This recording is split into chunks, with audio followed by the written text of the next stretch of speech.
Hey folks, Simon here, welcome back to the channel. Today we're going to be taking on the Lost Number optional boss fight, which is a really fun one, leads to a whole host of decent rewards here in the Nibelheim Mansion.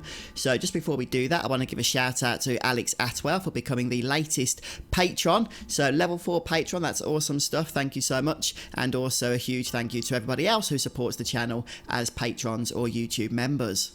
Now, in order to access the boss fight itself, we need to make sure that we just go ahead and input the safe combination. But before we do that, it's worth noting that if you go past any numbers as you're attempting to open the safe, you will actually disable the code and have to try and input it again. So even if you don't select the wrong number, if you just go past the correct number, it's really awkward, I know. So I'd recommend using the D-pad rather than the analog stick for this, just to have a little bit more control. Now, the actual combination itself is 4 numbers, and it's 36, 10, 59, 97, and you have to go to the numbers in order, okay? So you have to go right to 36, then left back to 10, then right to 59, then right to 97. So again, that's 36, 10, 59, 97, and if you do go past any of those numbers, as I say, you'll need to restart. So if as you're trying to get to 36, you accidentally go to 37, even if you don't select 37, you still need to restart the combination. It's kind of annoying, but unfortunately, that's how it goes. Once you've inputted the correct combination, apparently it seems there was a Shinra experiment just lurking in that safe because it pounces on you. And this is Lost Number, one of the more interesting battles actually in the game. I really like this one. Now, Lost Number is an interesting fight because, as you can see, he has 2 halves, a magic half and a physical damage half.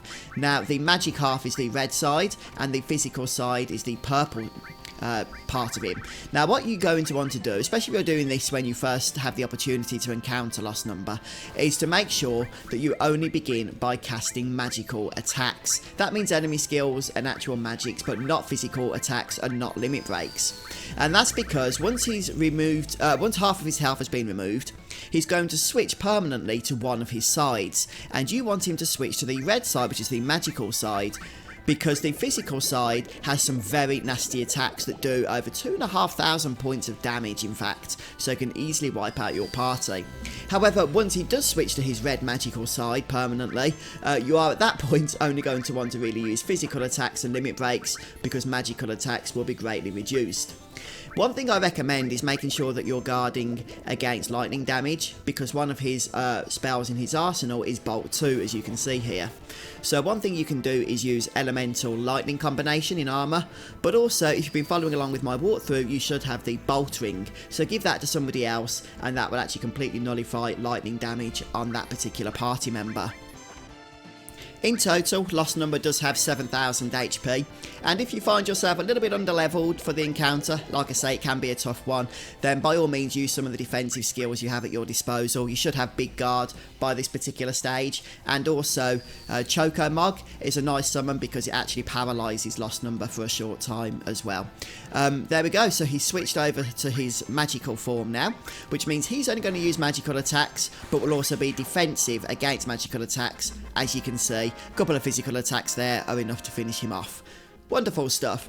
Now let's move on to the rewards. So on top of the usual experience etc, we'll also get the Cosmo Memory, which is Red XIII's level 4 limit break, and then in the safe itself we can go ahead and loot the basement key, which will allow us to access the basement where our secret party member awaits us. And then finally, don't forget to pick up the Odin materia, which is a nice summon as well. Well, thanks for stopping by, checking out the video today guys, hope you've enjoyed it, and I'll see you next time for more FF7. Have a great day.